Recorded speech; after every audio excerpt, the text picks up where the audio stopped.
Surface tension, मतलब जो भी हमारा लिक्विड ड्रॉप है तो उसका शेप कैसा होता है? स्फेरिकल। फर्स्ट ऑफ ऑल जब हम कोई प्रेशर उस पर अप्लाई नहीं कर रहे हैं तो उसका शेप कैसा होता है? स्फेरिकल शेप होता है। और इस स्फेरिकल शेप होने की वजह से उसके पास जो टेंशन होता है सरफेस टेंशन जनरल, जानते हो वाटर मॉलिक्यूल है तो सरफेस टेंशन एग्जिस्ट करेगा। तो सेम उसी तरह हमारा लिक्विड ड्रॉप की तरह ही हमारा न्यूक्लियस भी है। न्यूक्लियस के पास भी क्या होता है? शेप जो होता है वो स्फेरिकल शेप हम लोग देखे भी थे ना, उसके रेडियस निकाले थे, वहाँ देखे थे प्रोबुलेट स्फेरॉइड, ऑबुलेट स्फेरॉइड, इस तरह से न्यूक्लियस का शेप आया था ना। सेम उसी तरह लिक्विड ड्रॉप की तरह हमारा न्यूक्लियस भी एग्जिस्ट करता है। नेक्स्ट पॉइंट लिखना, like liquid drop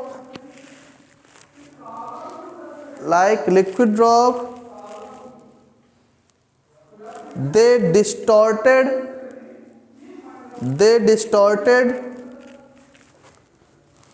with their size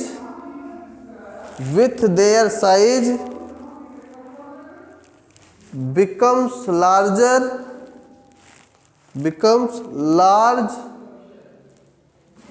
and even break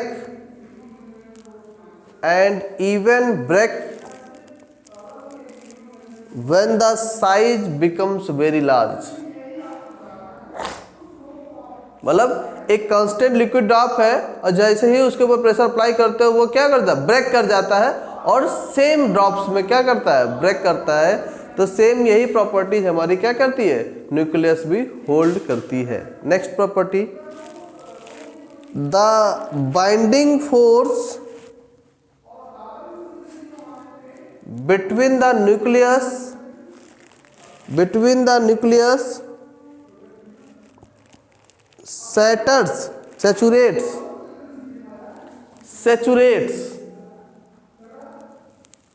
saturates in a manner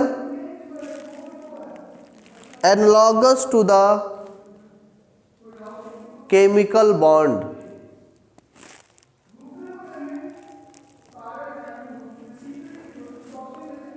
ठीक है। Next point, like liquid drop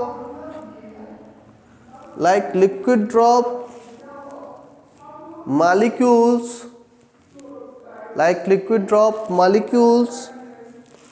the force between nucleons are charge independent। तब न्यूक्लियस की तरह जैसे लिक्विड ड्रॉप में कोई भी जो उसका चार्ज क्या होता है? इंडिपेंडेंट होता है।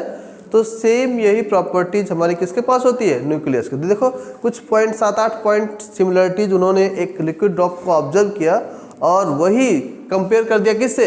अपने न्यूक्लियस से। और न्यूक्लियस का ऑब्जर्वेशन किया गया होगा तब ना ये सब सारी प्रॉपर्टीज मिली होंगी और लिक्विड ड्रॉप्स पे उनका ऑब्जर्वेशन रहा होगा, ये सारी प्रॉपर्टीज मिली। तो इन दोनों मॉडल को कंपेयर करते हुए इन्होंने एक अपना नया मॉडल दिया और उस नए मॉडल को हम लोग बोलते हैं Bohr's liquid drop model.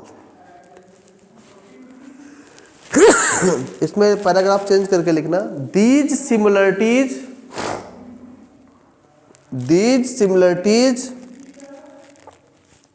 between a liquid drop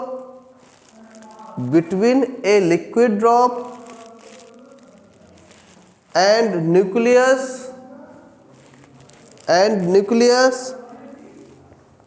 led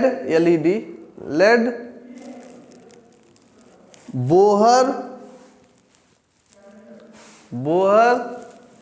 bracket में लिख देना 1925, Bohr 1925 to suggest that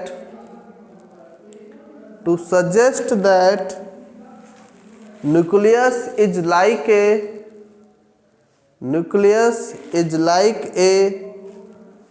liquid drop। Full stop। These idea becomes famous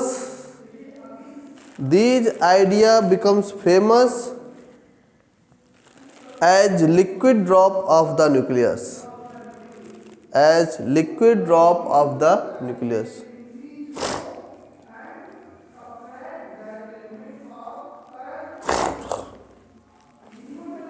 ठीक है,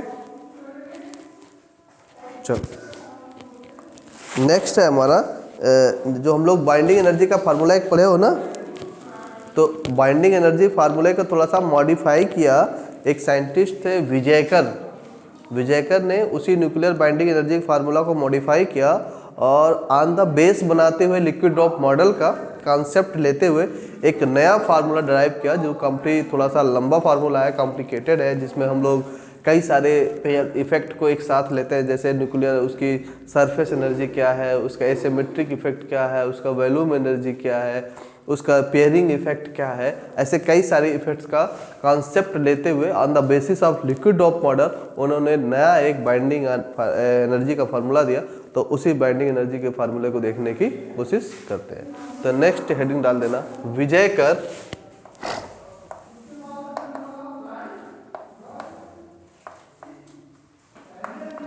nuclear binding energy formula and mass equation. Competition में इससे बड़ा न्यूमेरिकल प्रॉब्लम पूछा जाता है।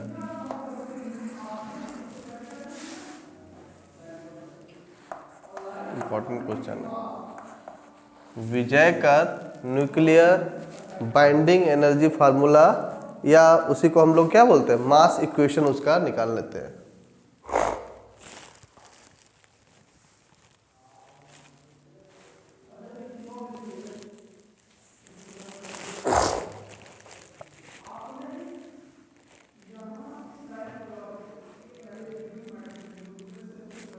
ठीक है,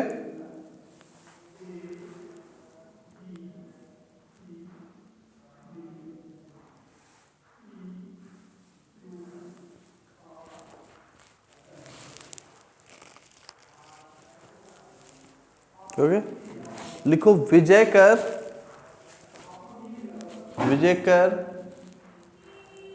used the idea of Bohr, Vijaykar used the idea of Bohr that nucleus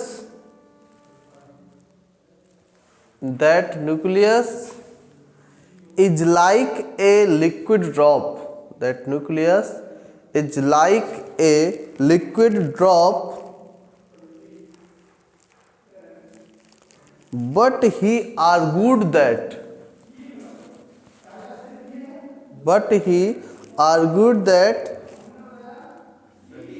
मतलब उन्होंने क्या, जैसे विजयकर ने जैसे कुछ किसी लिक्विड मॉडल्स में कोई कमी रह जाती होगी ना, तो हम लोग दूसरा मॉडल आता होगा। तो जो बोहर ने बताया, कि जो हमारा न्यूक्लियस है उसका शेप कैसा होता है, स्फेरिकल शेप होता है।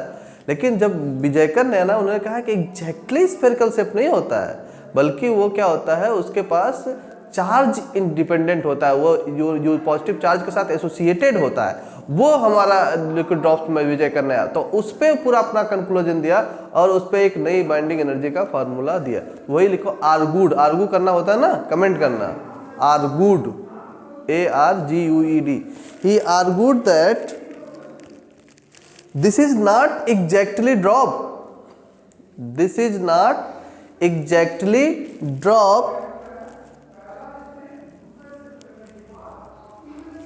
ऐसे लिखो, this is not exactly like a classical liquid drop, this is not exactly like a classical liquid drop,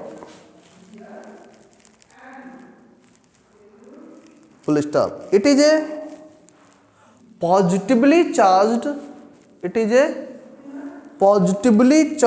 drop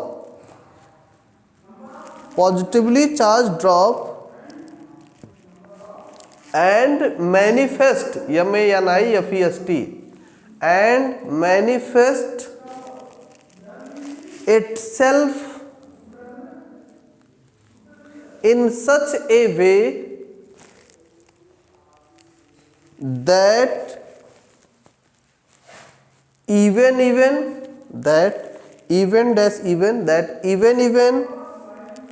and some other kind of nuclei and some other kind of nuclei become more stable. Become more stable. Full stop. On these consideration,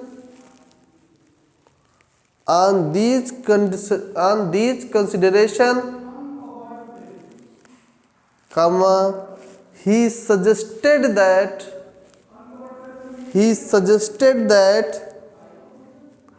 the binding energy of the nucleus has following types of contribution.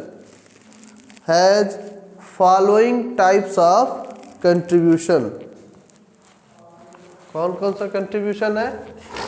पहला है volume energy का contribution, ठीक है, जिसको हम लोग EV से represent करते हैं। दूसरा कंट्रीब्यूशन क्या है? सरफेस एनर्जी का, जिसको हम लोग ES से रिप्रेजेंट करते हैं। तीसरा है कूलाम्ब एनर्जी का, जिसको हम लोग EC से रिप्रेजेंट करते हैं। पहला क्या है? वॉल्यूम एनर्जी, दूसरा सरफेस एनर्जी, तीसरा कूलाम्ब एनर्जी, चौथा है तुम्हारा एसिमेट्रिक इफेक्ट।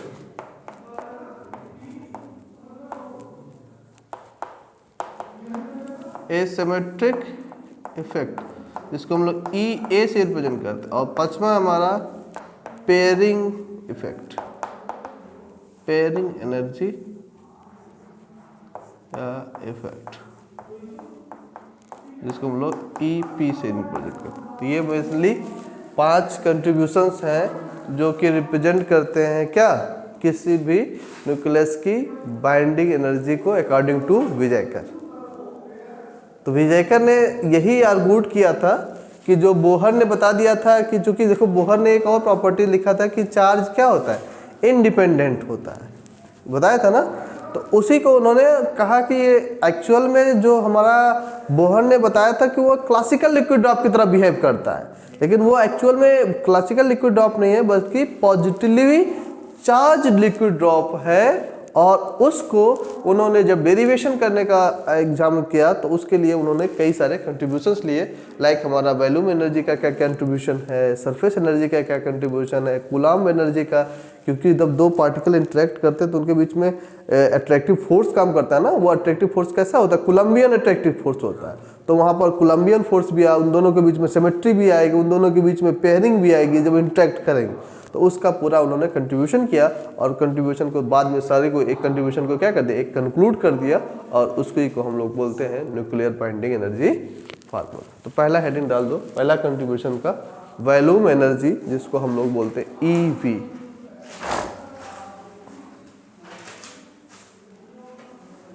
पहला कंट्रीब्यूशन है volume energy EV।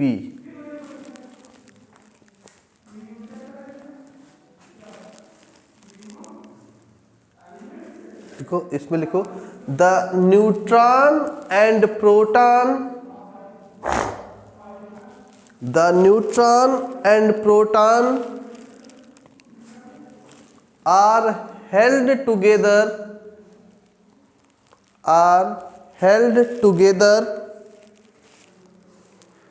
by the short range attractive forces, by the short range attractive forces, full stop. These forces reduce the mass of the nucleus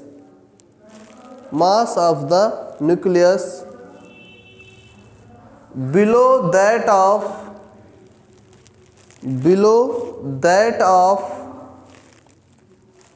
its constituents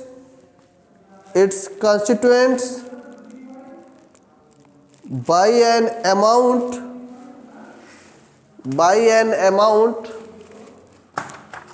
which is approximately proportional to the number of nucleons. So it is given by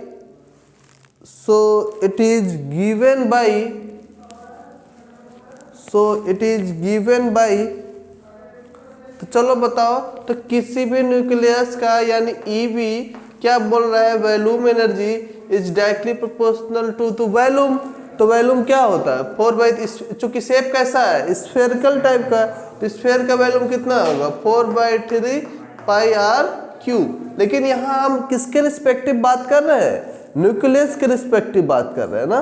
तो nucleus में are बराबर क्या होता है, are नहीं होता है, बल्कि कितना होता है R0 इंटू ए के पावर 1/3। तो यहाँ क्या हो जाएगा प्रोपोर्शनल टू 1/3 पाई R0 का क्यूब, और ए के पावर 3/3 कर दोगे क्या हो जाएगा 1। तो implies that EV is directly proportional to किसका है ए। अगर ये सब कांस्टेंट मान लो तो इज डायरेक्टली प्रोपोर्शनल टू किसके है ए के, या इसका मतलब इस प्रोपोर्शनलिटी कांस्टेंट को हटाओगे EV बराबर आता है AV इंटू, यहाँ लिख देना वेयर R बराबर R0 इंटू ए के पावर 1/3 लिख लो।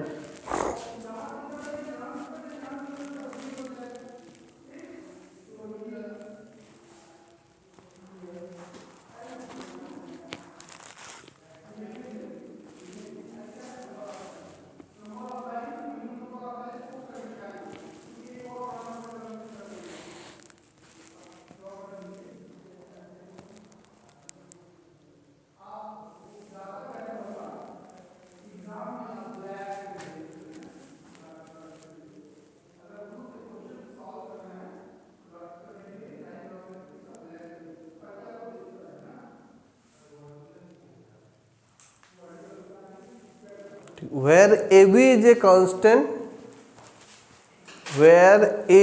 a constant, and its value is, AB constant है और इसकी वैल्यू होती है approximately 4.1 million electron volt.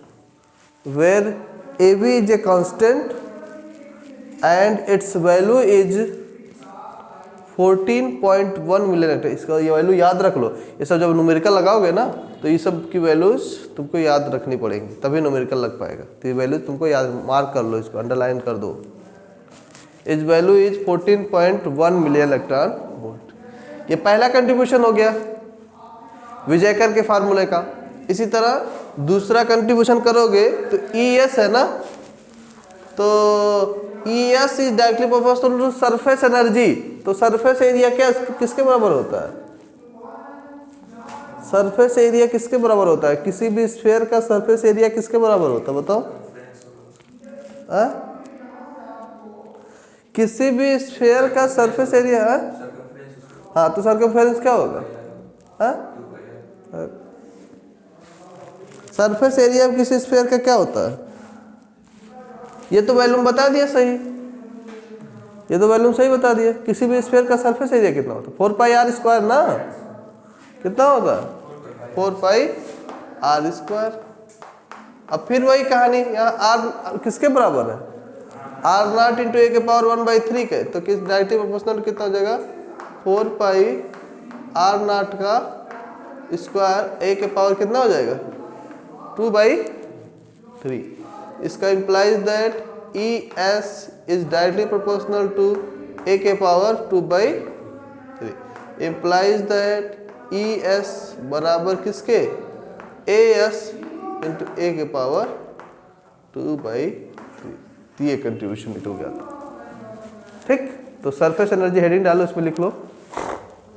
Next दूसरी हेडिंग डाल दो, surface energy ES।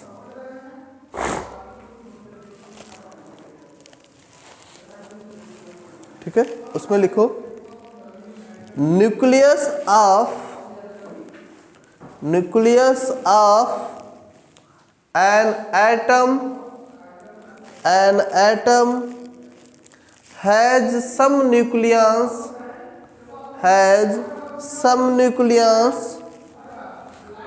on its surface,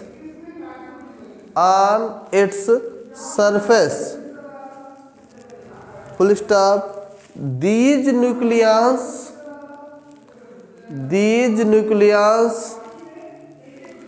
don't have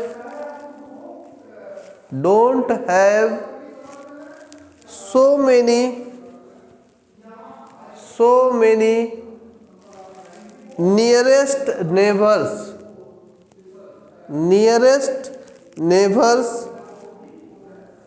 as the nucleons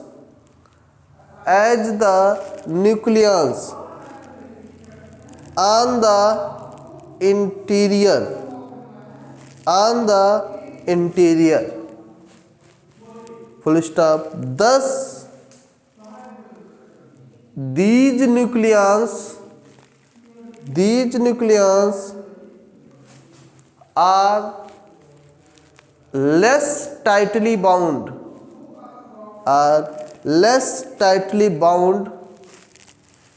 than those in the interior. So the nuclear surface energy is given by, ठीक है, तो ये लिख लो पूरा, ये लिख लो।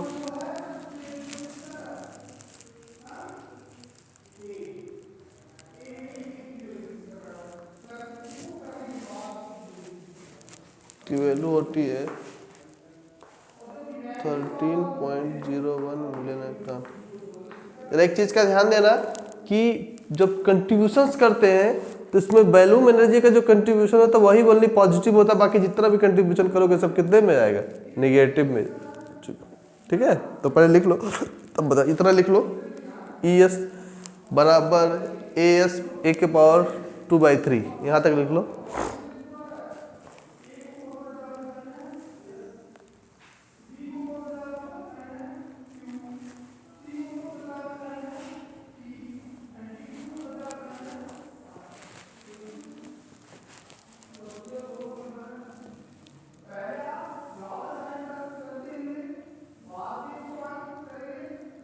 कई जगह ये चीज़ डायरेक्ट लिखा हुआ है, इसका फार्मूला विजय कर का, तो हम लोग कम से कम एक्सप्लेन तो कर लें कि कौन कौन से टर्म का कंट्रीब्यूशन था और किस तरह का कंट्रीब्यूशन, तो हमको याद नहीं रखना पड़ेगा।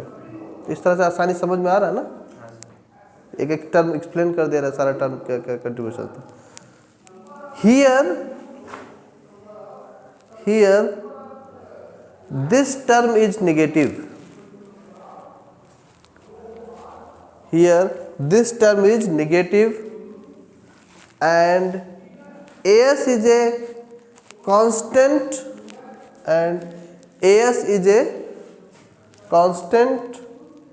and its value is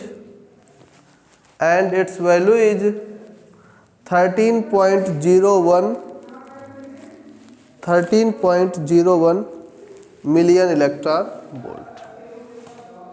million electron volt. ठीक है, चलो नेक्स्ट टर्म डाल देना कूलाम्ब एनर्जी। अब नेक्स्ट टर्म पे इसको देखते हैं, कूलाम्ब एनर्जी और एसिमेट्रिक इफेक्ट और पेयरिंग इफेक्ट।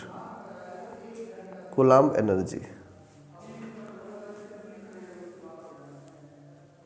तो यहाँ पर जो भी हमारी कूलाम्ब एनर्जी होती है, जैसे हमारा जो EC होगा वो डायरेक्टली प्रोपोर्शनल होगा E² अपान 4πε0, जैसे हमारा अपान Q1 Q2 होता है ना, E² अपान 4πε Z अपान Z into Z-1।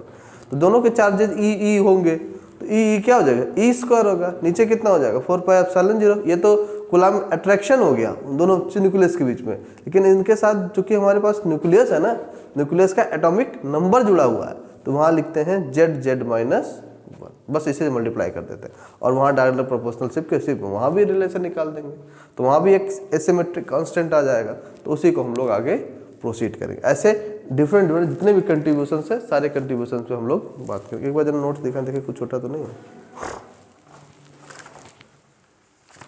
Nuclear physics का कहाँ से लिखिए? न्यूक्लियर फिजिक्स आसान लग रहा होगा, सिस्टमेटिक अगर देखो।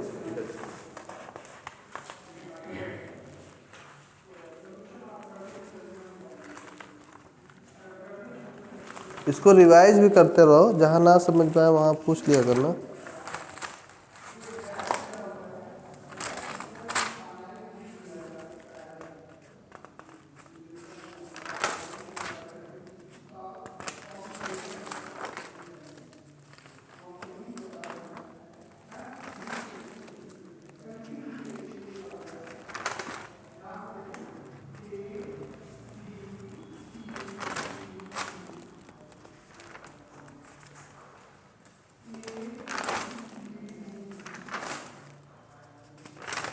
कहीं पेज छोड़े हुए हैं जी।